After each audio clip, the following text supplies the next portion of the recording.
ಒಬ್ಬ ಗಂಡಸು ಯಾಕೆ ನಮ್ಮ ಲೈಫ್ನ ಲೀಡ್ ಮಾಡಬೇಕು? ನಮ್ಗೆ ಯಾಕೆ ಕೆಪಾಸಿಟಿ ಇದೆ, ನಾವು ಮಾಡ್ಕೊಳ್ಳೋಣ. 30 ದಿನ ಪ್ರಪಂಚದ ಕಣ್ಣಿಗೆ ನೀನ್ ನನ್ನ ಗಂಡನಾಗಿರ್ಬೇಕು. ಸುಮ್ಮನೆ ರೀಲ್ಸ್ ಮಾಡೋರೆಲ್ಲರೂ ಒಂದೇ ಥರ ಇರಲ್ಲ. ಯಾರೋ ಒಬ್ಬರನ್ನ ಇಟ್ಕೊಂಡು ಇಬ್ಬರನ್ನ ಇಟ್ಕೊಂಡು ಎಲ್ಲರೂ ಅದೇ ಲೆವೆಲಲ್ಲಿ ನೋಡೋದು ಅಥವಾ ಅದೇ ಪಾಯಿಂಟ್ ಆಫ್ ವ್ಯೂ ಅಲ್ಲಿ ನೋಡೋದು ತುಂಬಾನೇ ತಪ್ಪು.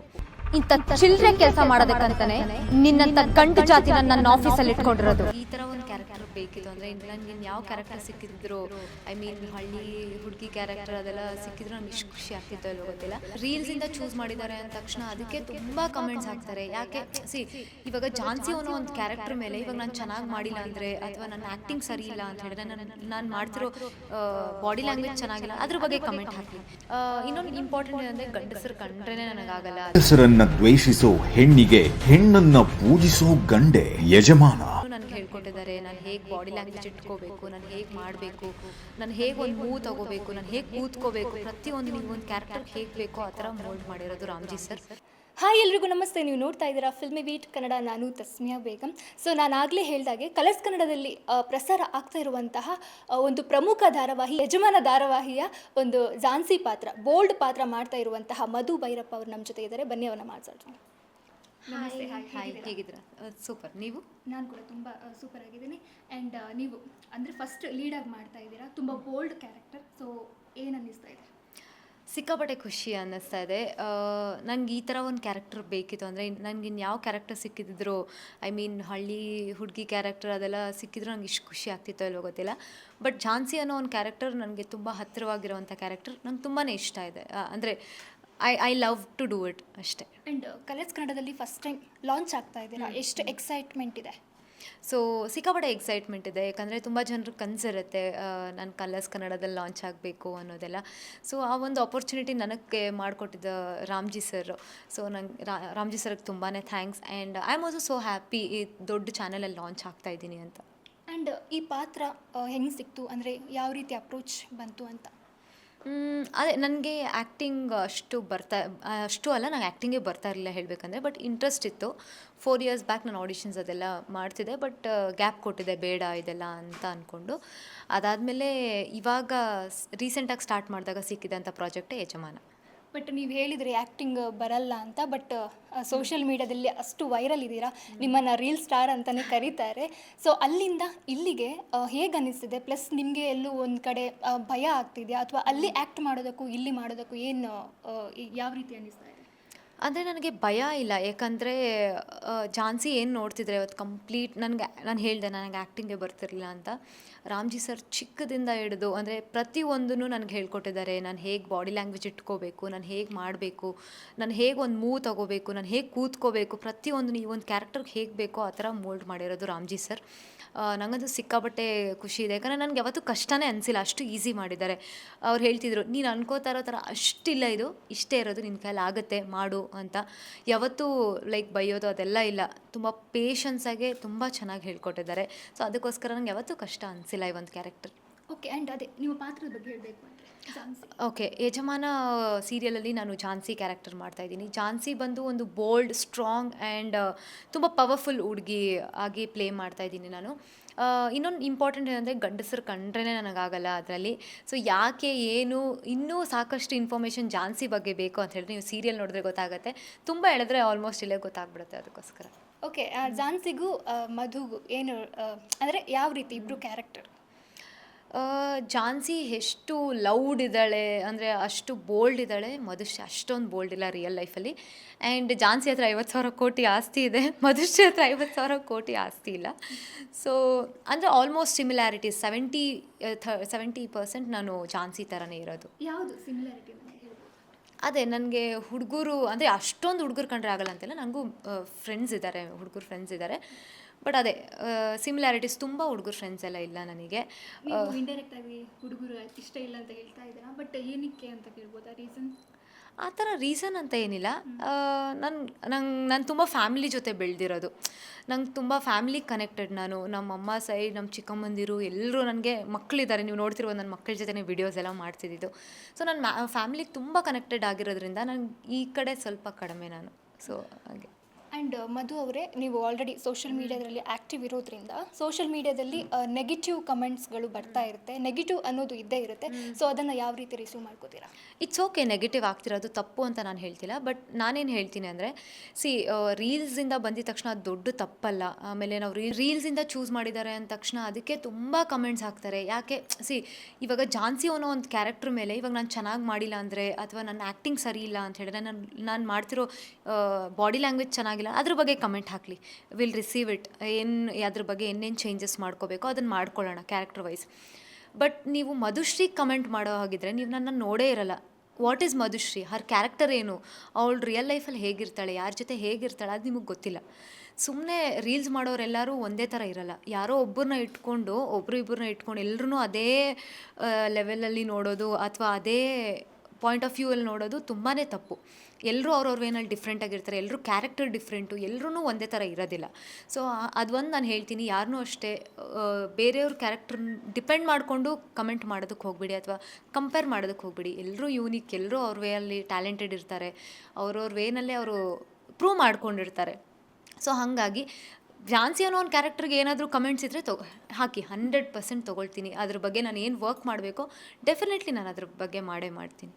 ಆ್ಯಂಡ್ ನೀವು ಸೋಷಿಯಲ್ ಮೀಡಿಯಾದಲ್ಲಿ ಇರೋದ್ರಿಂದ ಆ ಸೋಷಿಯಲ್ ಮೀಡಿಯಾ ಇನ್ಸ್ಟಾಗ್ರಾಮ್ ಇರ್ಬೋದು ಅಥವಾ ಅಲ್ಲಿ ಆ್ಯಕ್ಟ್ ಮಾಡೋದಿರ್ಬೋದು, ಅದು ನಿಮಗೆ ಎಷ್ಟು ಪ್ಲಸ್ ಆಯಿತು ಇಲ್ಲಿ ಆ್ಯಕ್ಟ್ ಮಾಡೋದಕ್ಕೆ? ಅದು ಪ್ಲಸ್ ಆಯಿತು ಅಂತ ನಾನು ತೊಗೊಳ್ಳೋದಿಲ್ಲ. ಯಾಕಂದರೆ ಅದೇ ಕಂಪ್ಲೀಟ್ ಡಿಫ್ರೆಂಟ್ ಫೀಲ್ಡ್, ಇದೇ ಕಂಪ್ಲೀಟ್ ಡಿಫ್ರೆಂಟ್ ಫೀಲ್ಡ್. ಅದರಿಂದ ನಿಮಗೇನೂ ಯೂಸ್ ಆಗೋಲ್ಲ. ಜಸ್ಟ್ ದಟ್ ನೀವೊಂದು ಫೋಟೋಜೆನಿಕ್ ಫೇಸ್ ಆಗ್ತೀರಾ ಅಷ್ಟೇ. ಅಂದರೆ ಹೇಗೆ ಫೋಟೋ ಅಥವಾ ವೀಡಿಯೋಗೆ ಹೇಗೆ ಅದೊಂದು ಚೂರು ಕಾನ್ಫಿಡೆನ್ಸ್ ಬರುತ್ತೆ. ಅದು ಬಿಟ್ಟರೆ ಅಲ್ಲಿಂದ ಇಲ್ಲಿಗೆ ಏನೂ 1% ಕೂಡ ಹೆಲ್ಪ್ ಆಗಲ್ಲ. ಓಕೆ. ಆ್ಯಂಡ್ ಬಿಗ್ ಬಾಸ್ ಮನೆಗೆ ಹೋಗಿದ್ರಿ ರೀಸೆಂಟ್ಲಿ, ಏನು ಅನ್ನಿಸ್ತು ಅಲ್ಲಿಯ ವಾತಾವರಣ? ಸಿಕ್ಕಾಬಡೆ ಖುಷಿ ಆಯಿತು. ಬಿಗ್ ಬಾಸ್ ಅನ್ನೋದು ಒಂದು ಕನಸು, ಪ್ರತಿಯೊಬ್ಬರು ಕನಸು ಬಿಗ್ ಬಾಸ್ ಮನೆಗೆ ಹೋಗಬೇಕು ಅಂತ ಹೇಳೋದು. ನನಗಂತೂ ಸಿಕ್ಕಾಬಡೆ ಖುಷಿ ಆಯ್ತು. ಈ ಒಂದು ಆಪರ್ಚುನಿಟಿ ಸಿಕ್ಕಿದಾಗ ವಾವ್, ನಾನು ಬಿಗ್ ಬಾಸ್ ಮನೆಗೆ ಹೋಗ್ತಿದ್ದೀನಿ. ಅದು ಬ್ಯಾಕ್ ಟು ಬ್ಯಾಕ್ ಒಂದು ಎಂಟ್ರಿ ನಂದು ಆ ಥರ ಇತ್ತು. ನಮ್ಮ ಸೀರಿಯಲ್ ಪ್ರೋಮೋ ಒಂಥರ ಡಿಫ್ರೆಂಟಾಗಿ ಕೊಟ್ಟಿದ್ದಾರೆ, ಅಷ್ಟು ಹೈ ಇದರಲ್ಲಿ ಕೊಟ್ಟಿದ್ದಾರೆ. ಸೀರಿಯಲ್ ಆಪರ್ಚುನಿಟಿ ನನಗೆ ಸಿಕ್ತು. ಅದಾದಮೇಲೆ ಇವಾಗ ಬಿಗ್ ಬಾಸ್ ಕಂಟಿನ್ಯೂಸ್ ಆಗಿ ಬಿಗ್ ಬಾಸ್ ಸಿಕ್ತು ನನಗೆ. ಇದೆಲ್ಲ ಒಂಥರ ಲಕ್ ಅಂತಲೇ ಹೇಳ್ಬೋದು. ಆಮೇಲೆ ನೀವು ನೋಡಿರ್ಬೋದು, ನಂದು ಪ್ರೋಮೋದಲ್ಲಿ ರೋಲ್ಸ್ ರಾಯ್ಸ್ ಕಾರ್ನ ಯೂಸ್ ಮಾಡಿದ್ವಿ.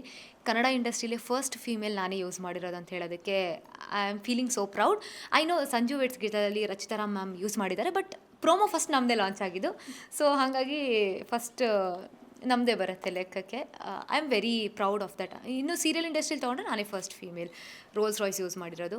ಇನ್ನೊಂದು ಹೇಳಬೇಕಂತ ಹೇಳಿದ್ರೆ, ನಂದು ಎಂಟ್ರಿ ಏನಿದೆ ಸೀರಿಯಲ್ ಫಸ್ಟ್ ಎಪಿಸೋಡ್ ನೋಡ್ತಿರಲ್ಲ, ನನ್ನ ಎಂಟ್ರಿನೇ ತುಂಬ ಯೂನಿಕಾಗಿ ಕೊಟ್ಟಿದ್ದಾರೆ. ಯಾವ ಹೀರೋಯಿನ್ಸಿಗೂ ಕೊಟ್ಟಿಲ್ಲ ಆ ಥರ ಒಂದು ಎಂಟ್ರಿನ ಕೊಟ್ಟಿದ್ದಾರೆ.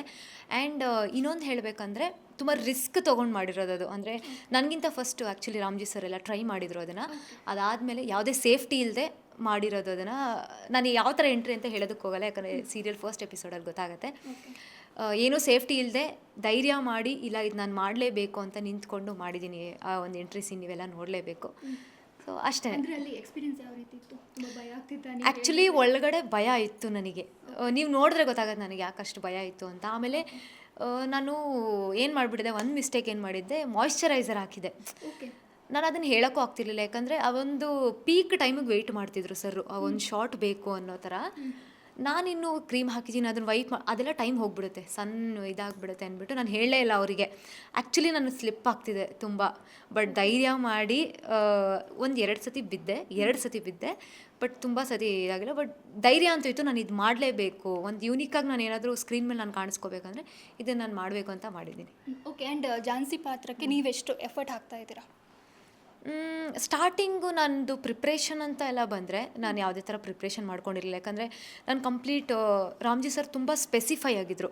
ಔಟ್ಫಿಟ್ ಹೀಗೆ ಇರಬೇಕು, ಲುಕ್ಸ್ ಹೀಗೆ ಇರಬೇಕು, ನಿಂದು ಏನು ರಿಂಗ್ಸ್ ಹಾಕ್ತೀಯ, ಏನು ಚೈನ್ ಪ್ರತಿಯೊಂದು ಪರ್ಟಿಕ್ಯುಲರ್ ಆಗಿದ್ದರು. ನಾನು ಆ ಒಂದು ಹುಡುಕಾಟದಲ್ಲೇ ಸಿಕ್ಕಾಪಟ್ಟೆ ಬ್ಯುಸಿ ಇದ್ದೆ. ಅಂದರೆ ಅದನ್ನು ಸಿಗ್ತಾ ಇರಲಿಲ್ಲ ನನಗೆ ಸರ್ ಹೇಳಿರೋ ಥರ. ಅವರು ಮೆಟೀರಿಯಲ್ ಕೂಡ ತುಂಬ ಪರ್ಟಿಕ್ಯುಲರ್ ಆಗಿದ್ದರು. ಇದೇ ಥರ ಮಟೀರಿಯಲಲ್ಲಿ ಹಾಕಿದ್ರೇ ನಿನ್ಗೆ ಆ ಕ್ಲಾಸ್ ಲುಕ್ ಬರೋದು ಅನ್ನೋ ಥರ. ದುಡ್ಡಿದ್ಬಿಟ್ರೆ ಎಲ್ಲ ಸಿಗುತ್ತೆ ಅಂತಾರಲ್ಲ, ನಿಜವಾಗ್ಲೂ ಐ ಸ್ವೇರ್ ಟು ಗಾಡ್. ನಾನು ಇನ್ನೊಂದು ಹೇಳಬೇಕಂದ್ರೆ, ನಾನು ಇನ್ಸ್ಟಾಗ್ರಾಮಲ್ಲಿ ನೀವು ನೋಡಿರ್ತೀರ, ನಾನು ತುಂಬ ಮುಂಚೆಯಿಂದನೂ ಡ್ರೆಸ್ಸಿಂಗ್ ಸೆನ್ಸ್ ಎಲ್ಲ ಯೂಶ್ವಲಿ ಟ್ರೈ ಮಾಡ್ತಾ ಇರ್ತೀನಿ ಹೊಸ ಥರ. ನನಗೇನೆ ತುಂಬ ಕಷ್ಟ ಅನ್ಸೋಕ್ಕೆ ಶುರು ಆಯಿತು. ಏನಿದು ಹಿಂಗಾಗೋಯ್ತು, ನನಗೆ ಸಿಗ್ತಾ ಇಲ್ವಲ್ಲ ಈ ಥರ ಕಾಸ್ಟ್ಯೂಮ್ಸ್ ಎಲ್ಲ ಅಂತೆಲ್ಲ. ತುಂಬ ವರ್ಕ್ ಮಾಡಿದ್ದೀವಿ, ಸ್ವೆಟ್ಟೆಲ್ಲ ಬ್ಲಡ್ ಹರಿಸಿ ಹುಡುಕಿರೋದು. ಒಂದೊಂದು ಬಟ್ಟೆನೂ ಒಂದೊಂದು ಚೈನ್ಸು ಪ್ರತಿಯೊಂದೂ ಬ್ಯಾಗ್ಸ್ ಆಗಿರ್ಬೋದು ಎಲ್ಲನೂ ತುಂಬ ಕಷ್ಟಪಟ್ಟು ಹುಡುಕಿ ಮಾಡಿರೋ. ಸೊ ಆ ಒಂದು ಪ್ರಿಪ್ರೇಷನಲ್ಲಿ ಬ್ಯುಸಿ ಇದ್ದೆ. ನನ್ನ ಕ್ಯಾರೆಕ್ಟ್ರನ್ನ ನಾನು ಮೋಲ್ಡ್ ಮಾಡ್ಕೊಳ್ಳೋದು ನನಗೆ ಗೊತ್ತಿರಲಿಲ್ಲ. ಯಾಕಂದರೆ ಝಾನ್ಸಿ ಇಷ್ಟು ಬೋಲ್ಡ್ ಅಂತ ನನಗೆ ಗೊತ್ತಿರಲಿಲ್ಲ. ಇವತ್ತು ನೀವೇನು ಝಾನ್ಸಿನ ಸ್ಕ್ರೀನ್ ಮೇಲೆ ನೋಡ್ತಿದ್ದೀರಾ, ಅಷ್ಟು ಆ್ಯಟಿಟ್ಯೂಡ್ ಪ್ರತಿಯೊಂದು ಕಂಪ್ಲೀಟ್ ರಾಮ್ಜಿ ಸರ್ ನನಗೆ ಮೋಲ್ಡ್ ಮಾಡಿರೋದು. ಆಮೇಲೆ ಧರ್ನಿ ಸರ್ ಕೂಡ ನಂಗೆ ತುಂಬಾ ಹೆಲ್ಪ್ ಮಾಡಿದ್ದಾರೆ. ಶಿವು ಸರ್ ಆಗಿರ್ಬೋದು, ಕಂಪ್ಲೀಟ್ ಸೆಟ್ ನನಗೆ ತುಂಬಾ ಕಂಫರ್ಟೇಬಲ್ ಫೀಲ್ ಮಾಡಿದ್ರು. ಆ್ಯಂಡ್ ಎಲ್ಲರೂ ಸಪೋರ್ಟಿವ್ ಆಗಿದ್ದರು. ಆ್ಯಂಡ್ ಎಷ್ಟು ಜನ ಈ ಸೀರಿಯಲ್ ಅಂದರೆ ಆ್ಯಕ್ಟಿಂಗ್ ಮಾಡಬೇಕು ಅಂದರೆ ತುಂಬ ಜನ ಕಾಯ್ತಾ ಇರ್ತಾರೆ. ಆ್ಯಂಡ್ ಆ್ಯಕ್ಟಿಂಗ್ ಕ್ಲಾಸ್ಗೆ ಕೂಡ ಹೋಗಿ ಅವಕಾಶ ಸಿಕ್ಕಿರಲ್ಲ. ಆ ವಿಚಾರದಲ್ಲಿ ನಿಮಗೆ ಒಂದು ಒಳ್ಳೆ ಪಾತ್ರ ಸಿಕ್ಕಿದೆ. ಸೊ ಎಷ್ಟು ಖುಷಿ ಇದೆ ಆ್ಯಂಡ್ ನೀವು ಎಷ್ಟು ಲಕ್ಕಿ ಅಂತ ಅನ್ನಿಸ್ತೀರಾ? ಅದೇ ಹೇಳ್ತಾರಲ್ಲ, ಹಾರ್ಡ್ ವರ್ಕ್ ಪೇಸ್ ಆಫ್ ಅಂತ. ನಾನು ಈ ಒಂದು ಕ್ಯಾರೆಕ್ಟ್ರ್ ಬೇಕು ಅಂತ ಹಾರ್ಡ್ ವರ್ಕ್ ಮಾಡದೇ ಇರ್ಬೋದು, ಬಟ್ ತುಂಬ ಹಾರ್ಡ್ ವರ್ಕ್ ಮಾಡಿದ್ದೀನಿ. ನನಗೆ ಈ ಒಂದು ರೀಚ್ ಆಗಬೇಕು ಇದು ಅಂತ. ಬಟ್ ಏನೇ ಆದರೂ ಇವಾಗ ಸಿಲ್ಲಿಯ ಕಮೆಂಟ್ಸ್ ಹಾಕ್ತಿದ್ದಾರಲ್ಲ, ರೀಲ್ಸು ಅದು ಇದು ಅಂತ, ದೇವ್ರಿಲ್ಲಿ ಬರೆದಿದ್ರೇ ಸಿಗೋದು 100% ಅದು. ಅದ್ರ ಜೊತೆಗೆ ನಮ್ಮ ಹಾರ್ಡ್ ವರ್ಕ್ ಕೂಡ ಇರಬೇಕು, ನಮ್ಮ ಎಫರ್ಟ್ಸ್, ನಮ್ಮ ಹಾರ್ಡ್ ವರ್ಕ್ ಕೂಡ ಇರಬೇಕು. ಸೊ ಕಮೆಂಟ್ಸ್ ಹಾಕೋರೆಲ್ಲ ಅಲ್ಲೇ ಇರಿ, ನಾವು ಹೋಗ್ತಾ ಇರ್ತೀವಿ ಅಷ್ಟೇ. ಆ್ಯಂಡ್ ಬಿಗ್ ಬಾಸ್ಗೆ ಹೋಗಿದ್ರಿ, ಸೊ ಅಲ್ಲಿ ಯಾರ್ದಾದ್ರೂ ಪರಿಚಯ ಇದ್ದಾರಾ? ಭವ್ಯ ಪರಿಚಯ ಇದ್ದರು. ಆಮೇಲೆ ಮೋಕ್ಷಿತಾ ಅವರು ಸ್ವಲ್ಪ, ಅಂದರೆ ತುಂಬ ಕ್ಲೋಸ್ ಅಲ್ಲ, ಮೋಕ್ಷಿತಾ ಅವರು ಸ್ವಲ್ಪ ಪರಿಚಯ ಇದ್ದರು. ಭವ್ಯ ಹೇಗೆ ಪರಿಚಯ ಆಯಿತು? ಭವ್ಯ ಅವರು ನಾವು ಆವಾಗ ಒಂದೇ ಫೀಲ್ಡಲ್ಲಿ ಇದ್ದಿದ್ದು, ಅಂದರೆ ಇನ್ಫ್ಲುಯೆನ್ಸಿಂಗ್ ಫೀಲ್ಡಲ್ಲಿ. ಸೊ ಮೋಕ್ಷಿತಾ ಮ್ಯಾಮ್ ಆವಾಗ ನಾನು ಒಂದು ಕೆಲಸ ಮಾಡ್ತಿದ್ದೆ. ಸೊ ಆ ಟೈಮಲ್ಲಿ ಅವ್ರನ್ನ ಅಪ್ರೋಚ್ ಮಾಡಿದ್ದು, ವರ್ಕ್ ರಿಲೇಟೆಡಾಗಿ ಅಪ್ರೋಚ್ ಮಾಡಿದ್ದು. ಸೊ ಹಾಗಾಗಿ ಮೋಕ್ಷಿತಾ ಮ್ಯಾಮ್ ಸ್ವಲ್ಪ ಪರಿಚಯ. ಹಾಗಾಗಿ ಬಿಗ್ ಬಾಸ್ ನೋಡ್ತಾ ಇದ್ದೀರಾ ಅಂತ ಅನ್ಕೋತೀನಿ. ಇಲ್ಲ, ಆ್ಯಕ್ಚುಲಿ ನಮ್ಮದು ಬಿಗ್ ಬಾಸ್ ಶುರು ಆದಾಗ ನಮ್ಮ ಸೀರಿಯಲ್ ಆಲ್ರೆಡಿ ಟೇಕ್ ಆಫ್ ಆಗ್ತಿತ್ತು. ಸೊ ಶೂಟಿಂಗ್ಸ್ ಅದು ಇದರಲ್ಲಿ ಬ್ಯುಸಿ ಇದ್ದರಿಂದ ನಾನು ಕಂಟಿನ್ಯೂಸ್ ವ್ಯೂವರ್ ಅಲ್ಲ ಬಿಗ್ ಬಾಸ್ದು, ಅಷ್ಟು ನೋಡೋಕ್ಕಾಗಲಿಲ್ಲ. ಸ್ವಲ್ಪ ಇನ್ಸ್ಟಾಗ್ರಾಮಲ್ಲಿ, ಅದೇ ಇನ್ಸ್ಟಾಗ್ರಾಮ್ ಅಲ್ಲಿ ಸ್ವಲ್ಪ ಅಪ್ಡೇಟ್ಸ್ ಅಷ್ಟೇ. ಯಾರು ವಿನ್ ಆಗ್ತಾರೆ ಅಂತ ಅನಿಸುತ್ತೆ, ಅಥವಾ ನಿಮ್ಮ ಪ್ರಕಾರ ಯಾರು ವಿನ್ ಆಗಬೇಕು? ವಿನ್ ಆಗಬೇಕು ಹೇಳೋಕ್ಕಾಗಲ್ಲ, ಯಾಕಂದರೆ ನೀವು ಲಾಸ್ಟಿಗೆ ಹೇಳ್ತಾ ಹೋದ್ರಿ ಫಿಮೇಲೇ ವಿನ್ ನನಗೆ ಯಾರು ವಿನ್ ಆಗಬೇಕು ಅಂತ ನಾನು ಹೇಳೋದಕ್ಕಾಗಲ್ಲ. ಬಟ್ ಯಾರು ವಿನ್ ಆಗಬಹುದು ಬೇಸಿಸ್, ಅಂದರೆ ಸೋಷಿಯಲ್ ಮೀಡಿಯಾ ಬೇಸಿಸಲ್ಲಿ, ಅಂದರೆ ತ್ರಿವಿಕ್ರಮ್ ಇಲ್ಲಾಂದರೆ ಮಂಜಣ್ಣ, ಇಬ್ಬರಲ್ಲಿ ಒಬ್ಬರು ವಿನ್ ಆಗ್ತಾರೆ. ಬಟ್ ಅದೇ ಫೀಮೇಲ್ ಗೆಲ್ಲಿ, ಝಾನ್ಸಿ ಆಗಿ ಹೇಳೋದಾದರೆ ಫೀಮೇಲ್ ಗೆಲ್ಲಬೇಕು ಅಂತ ಅಷ್ಟೇ. ಓಕೆ. ಆ್ಯಂಡ್ ಇದೊಂದು ಲಾಸ್ಟ್ ಕ್ವೆಶ್ಚನ್ನು ಕೇಳಬೇಕಂತ ಇದೆ. ಇವಾಗ ಸೋಷಿಯಲ್ ಮೀಡಿಯಾದಿಂದ ತುಂಬ ಜನ ಸೀರಿಯಲ್ ಮಾಡ್ತಾ ಇದ್ದಾರೆ. ಇದಕ್ಕಿಂತ ಮುಂಚೆ ಭವ್ಯ ಗೌಡ ಇರ್ಬೋದು, ಅದನ್ನು ವರುಣ್ ಅವರು. ಸೊ ಈ ಹಿಂದೆ ರಾಮ್ಜಿಯವರ ಪ್ರೊಡಕ್ಷನಿಂದ ಬಂದ ಒಂದು ಸೀರಿಯಲ್, ಸೊ ಕಾರಣಾಂತರಗಳಿಂದ ಸ್ಟಾಪ್ ಆಯಿತು. ಅರ್ಧಕ್ಕೆ ಒಂದು ತುಂಬ ಎಕ್ಸ್ಪೆಕ್ಟೇಷನ್ ಇತ್ತು, ಬಟ್ ಸ್ಟಾಪ್ ಆಯಿತು. ಸೊ ಆ ಸೀರಿಯಲಲ್ಲಿ ಆ್ಯಕ್ಟ್ ಮಾಡ್ತಿದ್ದಂಥವ್ರು ವರುಣ್ ಅವರಂತಲೇ ಹೇಳ್ಬೋದು. ಇವಾಗ ನೀವು ಸೋಷಿಯಲ್ ಮೀಡಿಯಾದಿಂದನೇ ಇಲ್ಲಿ ಬಂದಿದ್ದೀರಾ. ಸೊ ಎಷ್ಟು ಎಫರ್ಟ್ ಹಾಕ್ತಾ ಇದ್ದೀರಾ ಅದಕ್ಕೋಸ್ಕರ, ಅಥವಾ ಜನರು ಯಾವ ರೀತಿ ನಿರೀಕ್ಷೆ ಮಾಡ್ಬೋದು ನಿಮ್ಮಿಂದ? ಎಷ್ಟು ಎಫರ್ಟ್ಸ್ ಆಗ್ತಾಯಿದ್ದೀನಿ ಅಂದರೆ, ನೀವು ನೋಡಿರ್ಬೋದು ಆಲ್ರೆಡಿ ಟ್ರೇಲರಲ್ಲಿ ನನ್ನ ಎಫರ್ಟ್ಸ್ ಕಾಣಿಸ್ತಾ ಇದೆ ಅಲ್ಲಿ. ಅಷ್ಟು ಒಂದು ಸ್ಟ್ರಾಂಗ್ ಕ್ಯಾರೆಕ್ಟರ್ನ ಕ್ಯಾರಿ ಮಾಡೋದು ತುಂಬಾ ಕಷ್ಟ. ಸೊ ಅಷ್ಟು ಖಡಕ್ಕಾಗಿ ಡೈಲಾಗ್ ಹೇಳೋದಾಗಿ ಎಲ್ಲರೂ ಹೇಳ್ತಿದ್ರು, ಅದೇ ಶಾರ್ಪ್ ಲುಕ್ಸ್ ಅದೆಲ್ಲ ತುಂಬ ಹಾರ್ಡ್ ವರ್ಕ್ ಮಾಡಿದ್ದೀನಿ. ಅಂದರೆ ನನಗೆ ಬಂದಿಲ್ಲ ಅಂದರೂ ಕೂಡ ನಾನು ಏನು ಹೇಳ್ಕೊಟ್ಟಿದ್ದಾರೋ ಅದನ್ನು 100% ನಾನು ಆಪ್ಟ್ ಮಾಡ್ಕೊಂಡು ನಾನು ಮಾಡಿದ್ದೀನಿ. ಸೊ ನನ್ನಿಂದ ಏನು ನಿರೀಕ್ಷೆ ಮಾಡ್ಬೋದು ಅಂತ ಹೇಳಿದ್ರೆ, ಅದೇ ಒಂದು ಪ್ರಾಮಿಸಿಂಗ್ ಕ್ಯಾರೆಕ್ಟರ್ ಅಂತ ಹೇಳ್ಬೋದು. ನೀವೇನು ಝಾನ್ಸಿನ ನೋಡ್ತಿದ್ದೀರಾ, ಇವಾಗ ಎಲ್ರಿಗೂ ಒಂದು ನೆಗೆಟಿವ್ ಶೇಡ್ ಬಂದುಬಿಟ್ಟಿದೆ. ಝಾನ್ಸಿ ಅಂದರೆ ಓಕೆ ನೆಗೆಟಿವ್ ಅವಳು ಅಂತ. ಸೀರಿಯಲ್ ನೋಡಿದಾಗ ಗೊತ್ತಾಗುತ್ತೆ ಝಾನ್ಸಿ ಅವಳು ವೇನಲ್ಲಿ ಅವಳು ಪರ್ಫೆಕ್ಟ್ ಆಗಿದ್ದಾಳೆ ಅಂತ. ನಿಮಗೆ ಆ ಒಪಿನಿಯನ್ ಬರುತ್ತೆ, ಅವಳೇ ಕರೆಕ್ಟು, ಅವಳು ಹೋಗ್ತಿರೋ ವೇ ಕರೆಕ್ಟಾಗಿದೆ, ಯಾಕೆ ಯಾರ ಮೇಲೂ ಡಿಪೆಂಡ್ ಆಗಬೇಕು, ನಮ್ಮ ಲೈಫ್ ನಾವು ಲೀಡ್ ಮಾಡ್ಕೊಳ್ಳೋಣ. ಒಬ್ಬ ಗಂಡಸು ಕ್ಯಾರೆಕ್ಟರ್ ವೈಸ್ ಮಾತಾಡ್ತಿದ್ದೀನಿ, ಒಬ್ಬ ಗಂಡಸು ಯಾಕೆ ನಮ್ಮ ಲೈಫ್ನ ಲೀಡ್ ಮಾಡಬೇಕು, ನಮಗೆ ಆ ಕೆಪಾಸಿಟಿ ಇದೆ, ನಾವು ಮಾಡ್ಕೊಳ್ಳೋಣ ಅನ್ನೋ ಥರ ಒಂದು ಕ್ಯಾರೆಕ್ಟರ್. ನೀವು ನೋಡ್ತಾ ಗೊತ್ತಾಗತ್ತೆ ಝಾನ್ಸಿ ಅವಳದೇ ವೇನಲ್ಲೇ ಅವಳು ಕರೆಕ್ಟ್ ಇದ್ದಾಳೆ. ಸೊ ಬಟ್ ಒಂದು ಕ್ವೆಶನ್, ಆ ಝಾನ್ಸಿ ಆ ಥರ ಆಗೋದಕ್ಕೆ ಏನು ಕಾರಣ ಕೇಳ್ಬೋದಾ? ಅದೇ ಅದಕ್ಕೊಂದು ಸ್ಟ್ರಾಂಗ್ ರೀಸನ್ ಇದೆ. ಅದನ್ನು ಸೀರಿಯಲ್ ನೋಡಿದ್ರೆ ಗೊತ್ತಾಗುತ್ತೆ ನೀವು ಯಾಕೆ ಝಾನ್ಸಿ ಆ ಥರ ಆಗಿರೋದು ಅಂತ. ಆ್ಯಂಡ್ ಜನ ಯಾವ ರೀತಿ ಅಕ್ಸೆಪ್ಟ್ ಮಾಡ್ತಾರೆ ಅಂತ ಅಂದ್ಕೊಳ್ತಿದ್ದೀವಿ? 100% ಎಕ್ಸೆಪ್ಟ್ ಮಾಡ್ತಾರೆ ಅಂದ್ಕೊಂಡಿದ್ದೀನಿ. ಯಾಕಂದರೆ ಎಲ್ಲರೂ ನಾರ್ಮಲಾಗಿ ಹಳ್ಳಿ ಹುಡುಗಿ ಆ ಥರ ಎಲ್ಲ ಹೀರೋಯಿನ್ಸ್ನ ನೋಡಿದ್ದಾರೆ. ಸೊ ಈ ಥರನೂ ಜನ ಎಕ್ಸೆಪ್ಟ್ ಮಾಡ್ತಾರೆ ಅಂತ ಅಂದ್ಕೊಂಡು, ಯಾಕಂದರೆ ವಿಭಿನ್ನವಾಗಿದೆ ಇದು. ಹೀರೋಯಿನ್ ಒಂದು ಈ ಥರ ಖಡಕ್ ಲುಕ್ಕಲ್ಲಿ ಒಂದು ಲಾಂಚ್ ಆಗ್ತಿದ್ದಾಳೆ ಅಂತ ಅಂದಾಗ ನೀವೇ ನೋಡಿದ್ದೀರ, ಆಲ್ಮೋಸ್ಟ್ ಯಾವ ಸೀರಿಯಲ್ಸಲ್ಲೂ ಈ ಥರ ಹೀರೋಯಿನ್ ಇಲ್ಲ. ಸೊ ಹಾಗಾಗಿ ಜನ ಎಕ್ಸೆಪ್ಟ್ ಮಾಡ್ಕೋತಾರೆ ಅಂದ್ಕೊಂಡಿದ್ದೀನಿ. ಓಕೆ, ಫೈನಲಿ ನಿಮ್ಮ ಆಡಿಯನ್ಸ್ಗೆ ಏನು ಹೇಳೋಕ್ಕೆ ಇಷ್ಟಪಡ್ತೀರಾ? ಓಕೆ, ನೀವು ನೋಡಿದ ಹಾಗೆ ನಮ್ಮ ಟ್ರೈಲರ್ ಕೂಡ ತುಂಬಾ ಯೂನಿಕ್ ಆಗಿದೆ.